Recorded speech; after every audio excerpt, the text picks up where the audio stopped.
Thank you. Thank you very much. Or as President Obama would say, you're welcome. You had enough of $4 a gallon gas? You had enough of unbearable levels of unemployment? You had enough of a federal government that is out of control? You had enough of Barack Obama? Yeah, me too. Thank you for being here tonight under the banner of Americans for Prosperity. Ovid, thank you for inviting us and being honored tonight along with Betty for your tremendous work, your role modeling of service, of faith and family and dedication and persistence to this state and the cause of freedom is a clarion call to New Hampshire and to all of America, and we owe you a debt of gratitude. Thank you again, Ovid and Betty.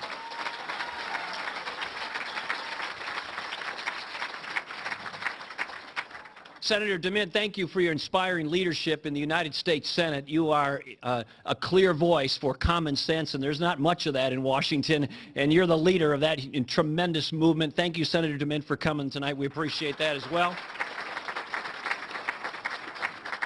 I'm delighted to be here with the other potential candidates in 2012, Michelle Bachmann and my good friend Mitt Romney and Herman Cain and Rick Santorum and the others.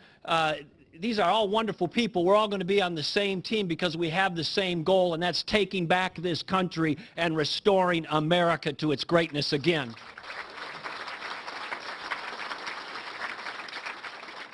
The question before us is about jobs and the economy and government spending.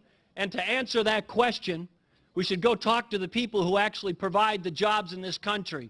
And when you do, they give you a pretty clear answer every day, all day, real loudly, real clearly, real consistently, and it's not that complicated, and it's this: get the government off my back.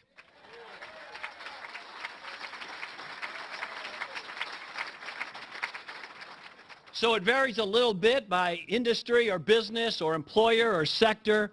But some, of course, are very concerned about taxes being too high. Others are concerned about regulation and the time and expense and delay of getting a permit. Others, of course, are worried about energy costs that are skyrocketing. Others are worried about workers' comp or unemployment insurance comp or unfair rules that tilt the playing field towards the unions. Others are worried about abusive lawsuit systems. But the common message is every time government extends itself and pushes into an area and crowds out an entrepreneur, a dreamer, a designer, an innovator, somebody who would take a risk, somebody who would start something, grow something, add employees, build buildings, buy equipment, commercialize it, conduct research, do all the things it takes to keep a private sector economy going. Every time government pushes in and takes another piece of that over, they not only grow government, they not only grow budgets, they not only spend more money, of your money, but they do something else that's equally corrosive. They discourage the American spirit. Underneath this notion of America's greatness and America's prosperity is what makes us great is that we're free. And is fundamentally different than many other cultures around the world, across the globe, and throughout time. We're not the greatest nation the world's ever known because we have the most people in the world. We don't.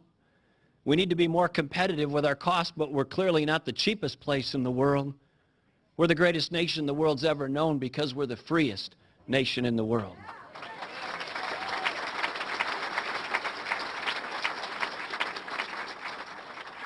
So as government pushes into families and neighborhoods and community and places of worship and private markets and entrepreneurs and discourages them and burdens them down and taxes them and slows them down, we need to push back and say we're taking our country back. And that's what this campaign in 2012 is all about.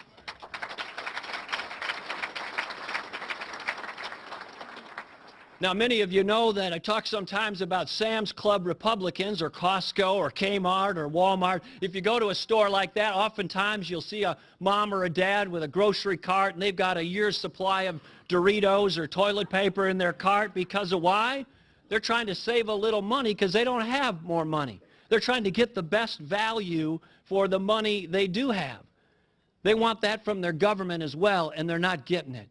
We've got a government in Washington, D.C., that was fighting recently about whether to spend $3.656 trillion or $3.7 trillion.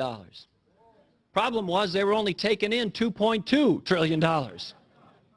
We need to fundamentally change this country. And the spending issue in Minnesota, one of the bluest states in the union, Mitt and I used to debate each other whether Massachusetts or Minnesota was more liberal. But, you know, they voted for Ronald Reagan twice. Minnesota never did. We've changed my state. We took spending and brought it below zero for the first budget cycle in a 150-year history.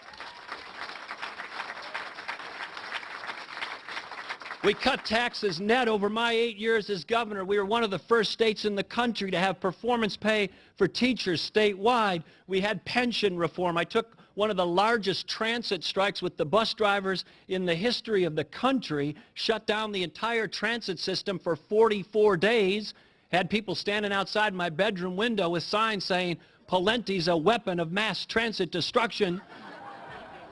We did tort reform, welfare reform, all of the things that people talk about now in Minnesota. I share that with you, not to be immodest, but to say, as Frank Sinatra would sing about New York, if we can do it in the land of Mondale and Humphrey and Wellstone and Ventura and now U.S. Senator Al Franken, we can do it anywhere.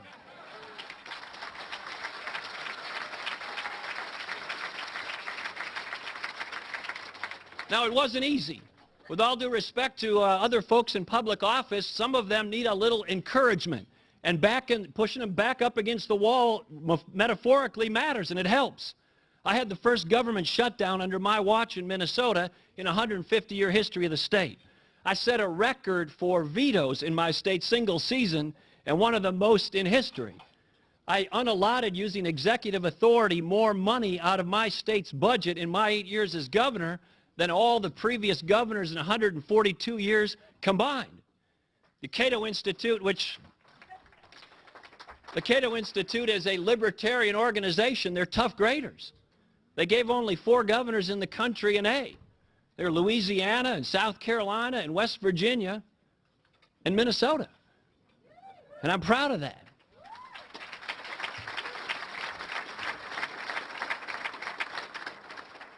I just want to share with you the minute I have left. This won't be easy, but working in the mills, as Ovid's relatives did, wasn't easy.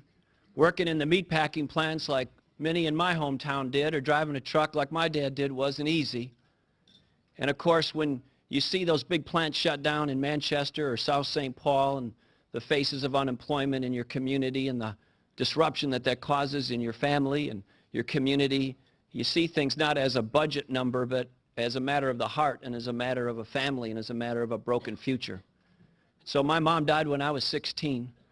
My dad lost his job for a while, not too much after that.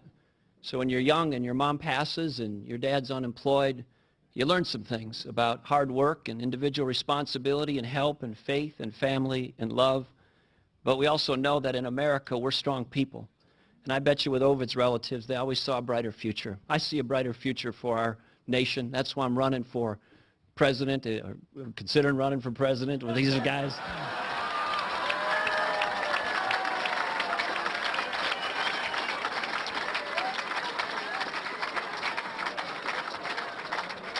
To be formally and finally announced later. But we'll just say this. That is the secret of this country. We are a hopeful, can-do, optimistic, let's get it done group of people. We're not about thinking China's going to lead the world, or we're going to be in second or third or fourth place. America's place is to lead the world in everything. Now let's go do it and take back our country. Thank you very much. Governor, thank you.